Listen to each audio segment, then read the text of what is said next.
Paige's father had left her and her mother when she was an infant, and she never thought that the same would happen again in her life. Paige's wedding day with Adam was the pinnacle of her happiness. They first met as 5-year-olds on their first day of grade school, and their friendship had blossomed into love, ultimately culminating in them becoming soulmates. Paige never imagined there would ever be a day that she didn't want to be with Adam, or he with her. She'd never imagined she would be standing alone on a curb with a baby in her arms in the depths of winter, with Adam's screams of hate echoing in her ears. Paige stood there, her baby girl wrapped in her blanket, hunching her shoulders against the wind, and then something extraordinary happened. A car pulled up next to her, and the window opened. The driver leaned forward in his seat. "This is no night to be out with such a tiny baby. Please, let me take you somewhere where you'll be safe. Do you have family nearby?" he asked. Paige bit her lips.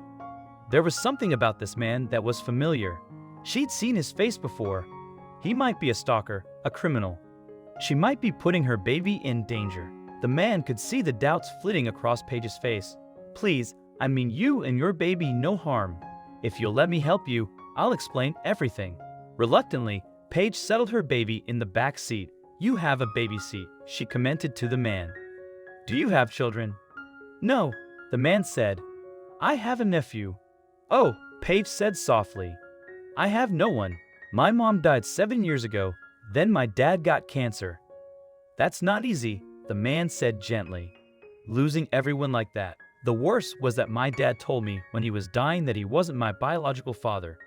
My mom was pregnant when he met her. Her lousy boyfriend just ran out on her, so my dad adopted me. He wanted me to look for that man, but I refused. Look for someone who didn't want me? Never. I thought Adam and I were going to build a family, but I guess that's another thing I failed at." "Your marriage?" the man asked. "What happened?" "We met when we were so young," Paige said. "We were so in love, but then when I got pregnant, Adam changed. It was like I repulsed him. He stopped looking at me, touching me. Then he started coming home late, drinking a lot. Tonight was the worst yet. He told me he hated me, that I disgusted him, that he never wanted to see either of us again. I guess I got my mom's luck, huh?" Also, if you've not done so already, please subscribe to our channel and click that notification bell to get inspired by these animal stories every day. Now, back to the story. The man stopped in front of a brightly lit house. "Paige," he said quietly, "you've trusted me so far. Will you trust me a little longer?" "How? How do you know my name?" Paige gasped. "I never told you my name." The man got out of the car and unstrapped the baby.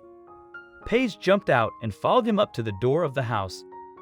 The man rang the bell, and another man opened the door. He looked almost exactly like the driver, only a few decades older, but his eyes were different. They were an unusual luminous aquamarine blue. Paige knew those eyes. They stared back at her from her mirror each morning. "You," Paige whispered. "You're my father."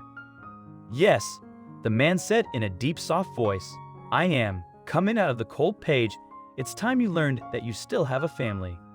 Paige walked in and took her child from the other man's arms. "I suppose you're my brother?" she asked. He nodded and smiled. "Yes," he said. "I'm Blake, and you're my big sister." Paige sat down and looked up at the man who called himself her father. "So, you're here just in time to watch a little bit of history repeating?" she asked bitterly. "No, Paige," her father said. "I'm here to try and make a great wrong right. When your mom fell pregnant, I was just 16. She was 2 years older. It doesn't sound like much of a difference, but I was a scared kid. I ran out on her, Paige, and I'm not proud of it. Years later, when Blake was born, I realized what I had done. I found your mom, and I saw that she was happy, that your dad was a great guy, and that you were happy, so I walked away." Paige's father shook his head. "I never imagined that within 2 years you'd lose them both.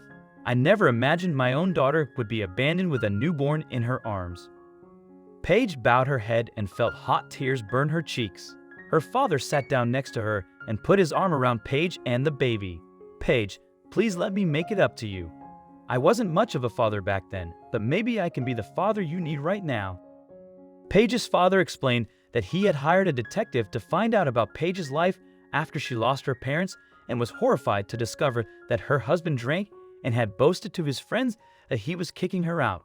After that, Blake began accompanying Adam home from the bar every night and parking outside their house to ensure Paige's safety. Fortunately, he was there for her when she needed him the most. Thanks to her father's wealth and influence, he arranged for a lawyer to handle Paige's divorce proceedings. He also extended an invitation for Paige and her daughter to move in with him, and as they spent time together, Paige grew to love the man who was her biological father.